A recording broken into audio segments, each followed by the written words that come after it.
Hello प्यारे बच्चों, नमस्कार। आप सभी का स्वागत है। जैसा कि मैंने आप लोगों को बताया था, आपकी अर्धवार्षिक परीक्षा का जो पेपर है वो 9 दिसंबर को आप हिंदी का पेपर देने वाले हैं। सभी कक्षा हमारे 10वीं वाले विद्यार्थी ध्यान दीजिएगा। अर्धवार्षिक का पेपर आपका रहेगा 9 दिसंबर को। देखिए, समय बहुत पास में है, ज़्यादा समय बचा नहीं है। 75 नंबर के पेपर को आप किस प्रकार से हल करके आएंगे, इस क्वेश्चन पेपर में मैं आपको हल करवाने वाला हूँ। सेट बी क्लास 10th विषय हिंदी अर्धवार्षिक परीक्षा। स्टूडेंट्स, हर जिले के बच्चों के लिए ये क्लास बहुत ही महत्वपूर्ण होने वाली है और आप चाहते हैं कि अन्य सब्जेक्ट के वीडियो भी आपको मिलते रहें, तो आप चैनल को ज़रूर सब्सक्राइब करें ताकि आप सभी वीडियोस को अच्छे से नोट कर सकें, देख सकें। चलिए स्टार्ट करते हैं पहले प्रश्न से। पहला प्रश्न आपकी स्क्रीन पर आ चुका है। सही विकल्प चुनकर लिखिए। आधुनिक काल का प्रारंभ माना जाता है।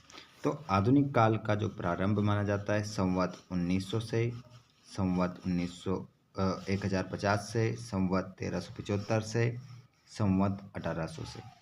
तो आधुनिक काल का जो प्रारंभ माना जाता है वो 1900 से माना जाता है। गोपियों के अनुसार कड़वी ककड़ी की तरह है। कृष्ण प्रेम, योग संदेश, संसार, ब्रजधाम। तो यहाँ पर आपका आंसर हो जाएगा योग संदेश। रसात्मकम वाक्यम काव्यम परिभाषा है। तो ये जो परिभाषा है वो हो जाएगी आचार्य विश्वनाथ की। अगला प्रश्न है, नेताजी का चश्मा पाठ की विधा है। तो ये आपका हो जाएगा कहानी। कहानी आपका करेक्ट आंसर होगा। अगला प्रश्न है, जो शब्द क्रिया की विशेषता प्रकट करते हैं उन्हें कहते हैं। तो ये शब्द जो होते हैं क्रिया विशेषण आपके कहलाते हैं। भोलानाथ के ललाट पर तिलक सुशोभित होता था। तो यहाँ पर आपका जो आंसर होगा वो हो जाएगा कुमकुम का, बबूत का, चंदन का, सिंदूर का। तो राइट आंसर इसमें हो जाएगा बबूत का। आगे चलते हैं हम अगले प्रश्न की ओर। प्रश्न नंबर दूसरा है, रिक्त स्थान में सही शब्द का चयन कर लिखिए। खालिस्तान, व्यक्ति अपनी प्रशंसा स्वयं नहीं करते। तो यहाँ पर निडर आ जाएगा। निडर व्यक्ति स्वयं अपनी प्रशंसा नहीं करते। नायक के जीवन की घटना का पूर्णता के साथ अंकन में किया जाता है महाकाव्य में। काव्य की शोभा बढ़ाने वाले तत्वों को कहते हैं अलंकार। जो साधु की पहचान उसके से होती है तो विचारों से होती है। समास में प्रथम पद प्रधान एवं अव्यय होता है अव्ययी भाव समास। गंतोक का मतलब है पहाड़। चलिए आगे चलते हैं अगले प्रश्न की ओर।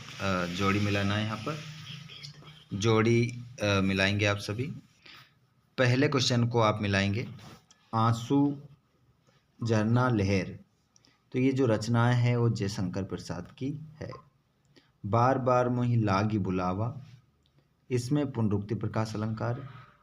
गद्य की विधा में हम बात करें तो साक्षात्कार हो जाएगा आपका बंटी, मन्नू भंडारी। वाक्य के भेद होते हैं 3।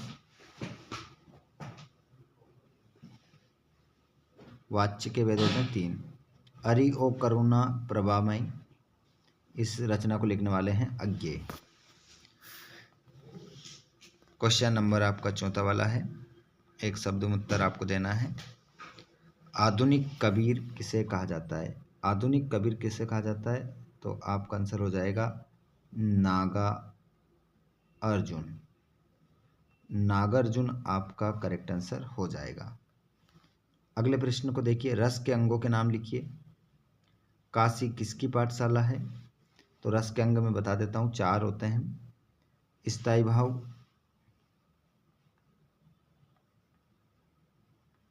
स्थायी भाव, ये पहला है। दूसरा विभाव,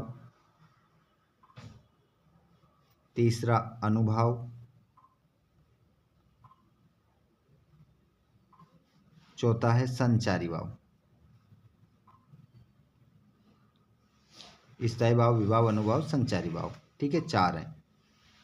काशी किसकी पाठशाला है? तो ये आंसर आपका हो जाएगा काशी जो पाठशाला है, इसका आंसर आप लिख देंगे संस्कृति। संस्कृति आपका करेक्ट आंसर होगा। दो स्वरों के आपस में मिलने पर कौन सी संधि होगी? तो स्वर संधि होगी, स्वर संधि। जो मीठी वाणी बोलता हो, वाक्यांश के लिए एक शब्द लिखना है, तो हम लिख देंगे उसके लिए मृदु भाषी। मृदु भाषी हमारा आंसर इसका हो जाएगा। श्वेत पताका किसका प्रतीक है?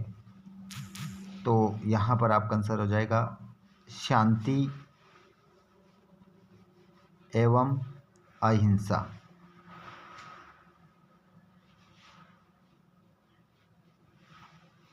शांति एवं अहिंसा की प्रतीक है श्वेत पताका। चलिए अब देख लेते हैं हम सत्यापत्य।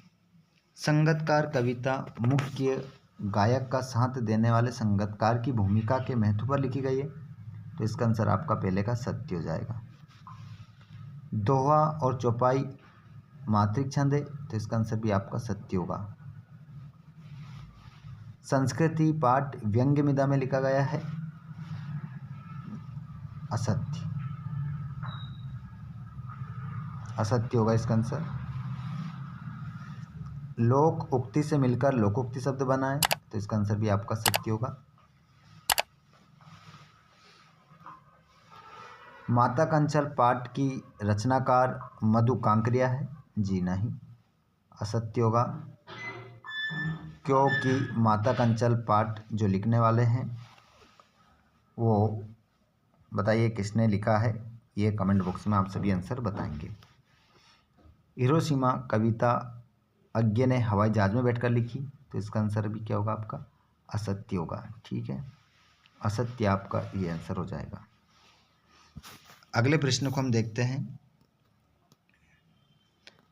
यहाँ पर आप क्वेश्चन देखेंगे, प्रगतिवाद की 2 विशेषताएं लिखिए, नई कविता की 2 विशेषताएं लिखिए, तुलसीदास अथवा नागार्जुन की काव्यगत विशेषताएं लिखिए, मर्यादा न लही के माध्यम से कौन सी मर्यादा न रहने की बात कही गई है, परशुराम के क्रोध करने पर लक्ष्मण ने धनुष के टूट जाने के लिए कौन कौन से तर्क दिए हैं, स्मृति को पाते बनाने से कवि प्रसाद का क्या तात्पर्य है, कविता का शीर्षक उत्साह क्यों रखा गया है,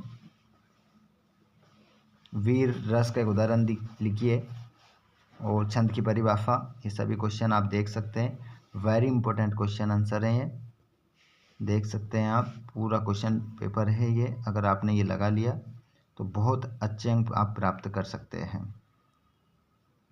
देख सकते हैं ये आप, पूरा क्वेश्चन पेपर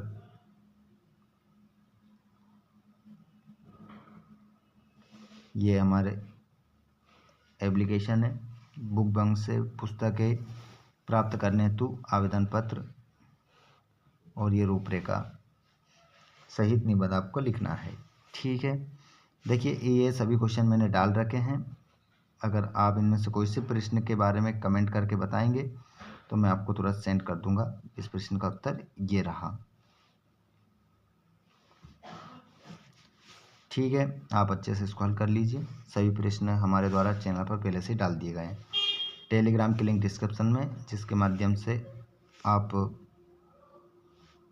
सभी PDF प्राप्त कर सकते हैं और अच्छी अपनी तैयारी कर सकते हैं। धन्यवाद, थैंक्स फॉर वॉचिंग।